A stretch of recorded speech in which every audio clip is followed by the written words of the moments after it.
국민의힘 장동혁 의원입니다. 오늘은 구속 결정에 대한 논평을 발표하겠습니다. 윤석열 대통령에 대한 법원의 구속 취소 결정은 지극히 당연한 결정이었습니다. 어제 법사위에 출석한 법원 행정처장의 답변에 따르더라도 구속 기간에 대한 판단은 충분히 가능한 해석이었습니다. 피고인의 인권을 보호하기 위해 형사소송법 규정을 엄격하게 해석한 것으로 형사소송의 대원칙에 맞는 지극히 합리적이고 오히려 칭찬받아야 할 해석이었습니다. 검찰이 이번 법원의 결정과 다른 실무 관행을 가지고 있다고 하는 것이 법원의 정당한 판단에 장애물이 될 수는 없습니다. 더 중요한 사실은 민주당이 애써 외면하려고 하고 있지만 이번 구속 취소 결정에서는 구속 기간 말고도 공수처의 수사권 자체에 대한 근본적인 의문을 제기하고 있다는 것입니다.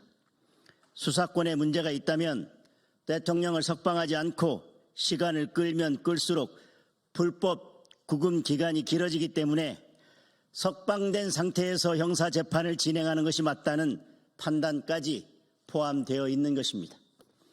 어제 법사위에서 법무부 장관 직무대행이 법원의 결정을 수용하기 어렵다고 한 것도 구속 기간에 대한 판단 부분을 문제 삼은 것이지 공수처의 수사권에 대한 판단 부분에 대한 문제 제기가 아니었습니다. 여러모로 법원의 구속 취소 결정은 나무랄 사정이 전혀 없고 지극히 당연한 결정이라는 것을 다시 말씀드립니다.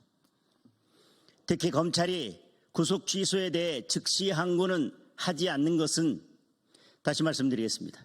특히 검찰이 구속 취소에 대해 즉시 항고를 하지 않은 것은 즉시 항고가 위헌성이 매우 높기 때문이었습니다.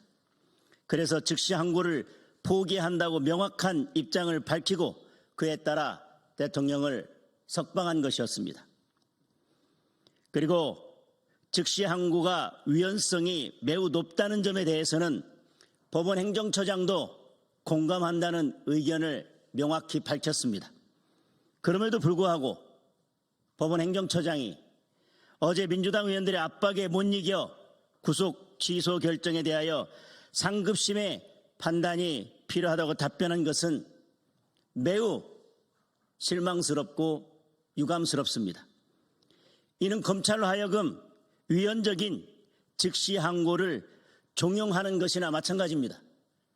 인권의 최후 보루인 법원의 행정을 책임지고 있고 대법관인 전대협 법원 행정처장의 답변으로서는 매우 실망스럽고 법원 행정처장이 해야 될 답변은 결코 아니었습니다.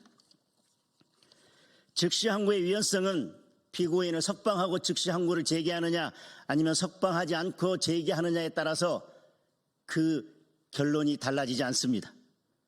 검찰은 이미 즉시 항고를 포기하겠다고 밝혔습니다.